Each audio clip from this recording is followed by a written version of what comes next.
Hello everyone, this is Diamond Sori from Canwings consultants private limited and आज हम दोबारा से एक बात करेंगे एक नए टॉपिक के बारे में। जैसे मैंने कुछ पुरानी सीरीज़ में भी बताया है कि जो हम टॉपिक सिलेक्शन करते हैं that is based on the common concerns that people have. We select those issues जिनके बारे में आमतौर पे क्लाइंट्स पूछते हैं और जिनके बारे में आमतौर पे क्लाइंट्स को बहुत कन्फ्यूजन है और उनको क्लैरिटी चाहिए।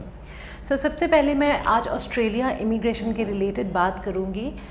I will talk about the difference between PR and TR, permanent residence and temporary residence. First of all, temporary residence वो वीज़ा होता है जिसके लिए आप ऑस्ट्रेलिया एक टेम्प्रेरी पर्पज़ के लिए जाते हैं। For example the TSS visa, जिसे हम पहले 457 कहते थे या एम्प्लॉयर नॉमिनेटेड स्कीम कहते थे। इस वीज़ा के अंडर आप एक स्पेसिफिक पर्पस के लिए जाते हैं ऑस्ट्रेलिया, दैट इज़ आप जॉब वर्क परमिट के लिए जा रहे हैं कि एम्प्लॉयर ने आपको स्पॉन्सर किया है फॉर 2 years और 3 years व्हाटएवर, एंड आप वहाँ पे जॉब करते हैं एंड देन जॉब ख़त्म होने के बाद you are ideally expected to come back. जो इमिग्रेशन अथॉरिटीज़ हैं, जो ऑस्ट्रेलियन हाई कमीशन है, वो एक्सपेक्ट करता है कि ये पीरियड ख़त्म होने के बाद जो आपका टेन्योर एम्प्लॉयमेंट का ख़त्म हो जाए तो आप वापस इंडिया आएँ। एंड कल अगर आप परमानेंट रेजिडेंस अप्लाई करना चाहते हैं तो आपको फ्रॉम द स्क्रैच सारा प्रोसेस शुरू करना पड़ेगा। दैट इज़, सबसे पहले आपको चेक करना होगा कि क्या आपका ऑक्यूपेशन अवेलेबल है on the list of eligible occupations. 2, you will have to see कि आपका पॉइंट टेस्ट क्या मीट कर रहा है। 3, आपको English proficiency, English language ability prove करनी पड़ेगी। You will have to take your IELTS, TOEFL, IBT और your PT, whatever you're comfortable with। ये टेस्ट आपको दोबारा लेना पड़ेगा and you'll have to go through the entire gamut of procedures, सारा कुछ फ्रॉम द स्क्रैच आपको करना होगा। सो ये होता है TR, जिसमें आप एक टेम्प्रेरी पर्पस के लिए जा रहे हैं। वो कंप्लीट होने के बाद you ideally expected to come back, लेकिन हो सकता है कि आप वहीं से अपना PR कन्वर्ट करना चाहें। लेकिन PR कन्वर्ट करने से पहले आपको ये सारी चीज़ें, सारी requirements from the scratch, from the start, from zero आपको मीट करनी पड़ेंगी। Like I said, English proficiency, point test, occupation availability and so on. On the other hand, जो परमानेंट रेजिडेंस होता है उसके लिए आप परमानेंटली जाते हैं, आपको इंडेफिनिट वीज़ा मिलता है एंड एक बार आपको परमानेंट रेजिडेंस मिल जाती है उसके बाद अगर आपका ऑक्यूपेशन इमिग्रेशन अथॉरिटीज़ की लिस्ट ऑफ एलिजिबल ऑक्यूपेशन से निकल भी जाता है, it does not affect you in any way. आप पे उस चीज़ का कोई इम्पैक्ट नहीं है। अब एक बहुत कॉमन क्वेश्चन है ना, एवरीबडी बाय एंड लार्ज जो भी ऑस्ट्रेलियन इमिग्रेशन लेना चाहते हैं उन्होंने थोड़ा बहुत रिसर्च किया होता है। जनरली पीपल डू नो कि 189 सब class of course is permanent residence independent and 190 सब class is also permanent residence. एक बहुत कॉमन जो लोगों को मिसकॉन्सेप्शन है दैट इज़ अबाउट सब क्लास 489 स्किल्ड स्पॉन्सर्ड, जिसमें कि आपको रीजनल स्पॉन्सरशिप के थ्रू जाना होता है। Now a lot of people, बहुत सारे लोग हैं वो 489 में नहीं अप्लाई करना चाहते क्योंकि उनके मन में ये एक गलत फहमी है, एक फेयर है कि ये PR नहीं है, ये TR है और हम TR वीज़ा नहीं चाहते हैं। Let me clarify this to you. Subclass 489 is not TR. It is a provisional permanent residence. It is a pathway to permanent residence. For example, we have so many clients who have gone on 489 subclass and they are working in governmental jobs. So your work rights are the same as that of any Australian citizen. Subclass 190 and 489 and 189 के work rights में कोई फ़र्क नहीं है। हाँ, फ़र्क है तो सिर्फ इतना कि सब क्लास 489 में आप सिर्फ 2 साल के लिए, आउट ऑफ 4 years, 2 साल के लिए सिर्फ आपको रीजनल एरिया में रहना है और काम करना है, दैट इज़ ऑल। उसके बाद you free to move anywhere. Now subclass 489 में भी कुछ मैं क्लैरिफिकेशंस फर्दर देना चाहती हूँ कि क्यों ये TR नहीं है। ये TR इसलिए नहीं है बिकॉज अगर आप सब क्लास 489 में जाते हैं तो इसमें एक बार आपको वीज़ा ग्रांट हो जाता है और लेट्स से जिस ऑक्यूपेशन के अंदर आपने अप्लाई किया है वो ऑक्यूपेशन लिस्ट से निकल जाता है तो आप पे कोई इफ़ेक्ट नहीं है। सब क्लास 489 के अंडर जब आप जाते हैं तो 2 साल के बाद आपको सिर्फ ये प्रूव करना है गवर्नमेंट को कि आप 2 साल उस स्टेट में रहे हैं और 1 साल किसी भी फील्ड में आपने जॉब किया। These are the only 2 things you need in order to remove the provision and convert it into PR। आपको ये नहीं प्रूव करना 2 साल के बाद कि आपका ऑक्यूपेशन अभी भी डिमांड में है। You don't have to go through the point test again। आपको दोबारा से पॉइंट टेस्ट नहीं क्लियर करना, आपको दोबारा से इंग्लिश प्रोफिशिएंसी नहीं क्लियर करनी अपनी, आपको दोबारा से वो सारा प्रोसीजर नहीं करना है जो नॉर्मली टीआर से पीआर पे एक पर्सन को करना होता है, because you already on a professional PR. वो सब कुछ हो गया, आइल्स आपका हो गया, आपका ऑक्यूपेशन सेलेक्ट हो गया, आप पॉइंट टेस्ट क्लियर कर गए हैं, everything is done and dusted. अब आपने 2 साल के बाद सिर्फ ये प्रूव करना है कि आप अपनी ऑब्लिगेशंस आपने मीट की हैं कि नहीं की हैं। वो ऑब्लिगेशंस हैं 2 साल ऑस्ट्रेलिया में उस स्टेट के रीजनल एरिया में रहना जिसने आपको स्पॉन्सर किया है, एंड 1 साल किसी भी फील्ड में काम करना। लेट मी रिपीट, किसी भी फील्ड में, विच मीन्स ये बिल्कुल भी मैंडेटरी नहीं है कि आप उसी फील्ड में काम करेंगे जो कि आपने ऑक्यूपेशन नॉमिनेट किया था। ये कंडीशन होती है टीआर वीज़ास पे, जैसे कि टीएसएस पे होती है, एम्प्लॉयर नॉमिनेटेड पे होती है कि एम्प्लॉयर ने जिस ऑक्यूपेशन के लिए आपको नॉमिनेट किया है आपको उसी में काम करना है। इस 489 में ऐसा कुछ नहीं होता। Like a PR visa, there is no restriction on the kind of employment you can take up.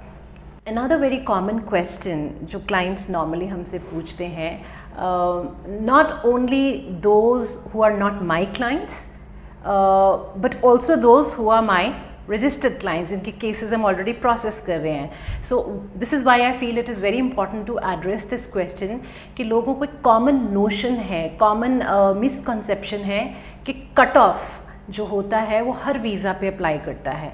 And normally people study the internet and जैसे कि अभी तो कट ऑफ 75 पॉइंट्स है या अभी तो कट ऑफ 70 पॉइंट्स है और हमारे तो 65 पॉइंट्स ही बन रहे हैं, तो हमें तो अभी इन्विटेशन नहीं मिलेगा।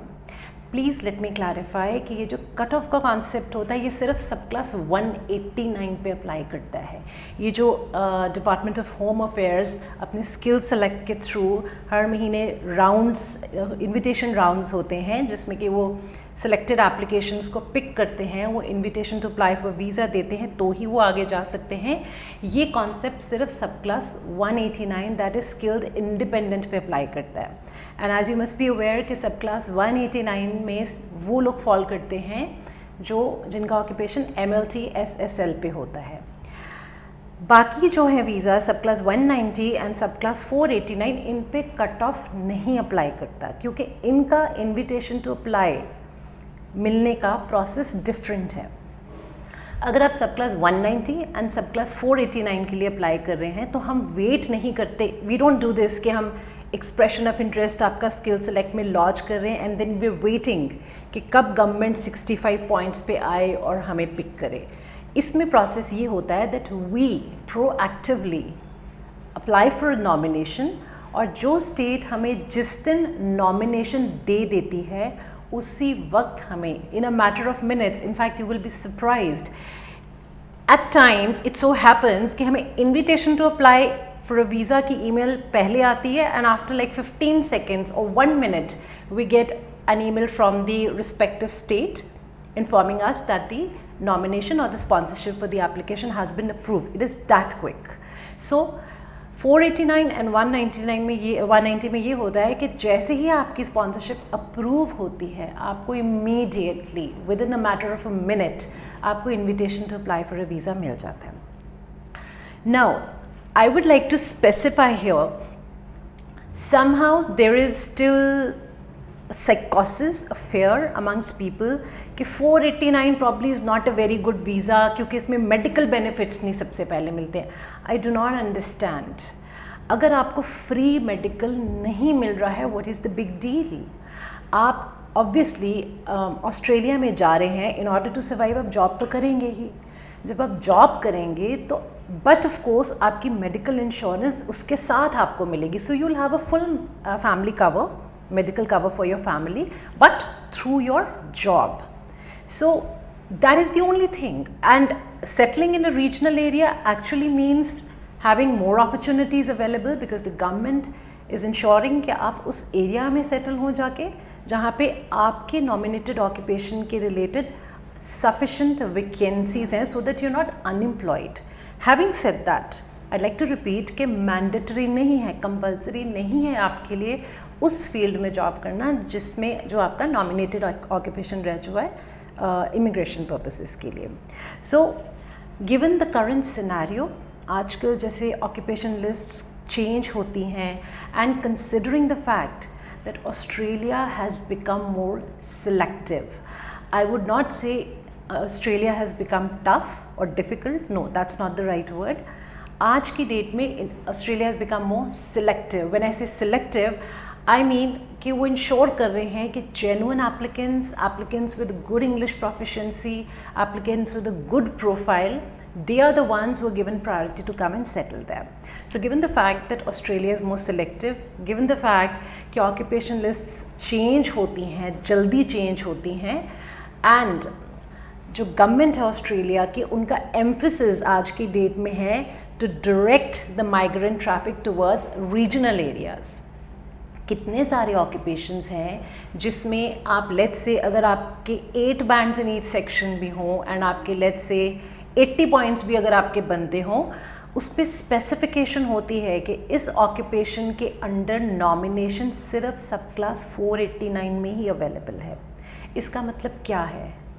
इसका मतलब ये है कि government is very serious about promoting the regional areas. The government is seized with the fact that there is an overpopulation of migrants in Sydney, Melbourne and the metropolitan cities. उनको ये लगता है कि इतनी क्लटर हो चुके हैं metropolitan cities कि वहाँ पे जॉब्स के इश्यूज़ होने वाले हैं. Therefore, and on the other hand, जो रीजनल एरियाज़ हैं वो कंपैरेटिवली उनका पोटेंशियल अनटैप्ड है, वहाँ पे वैकेंसीज हैं अभी भी नहीं इतने आ रहे रीजनल एरियाज़ में.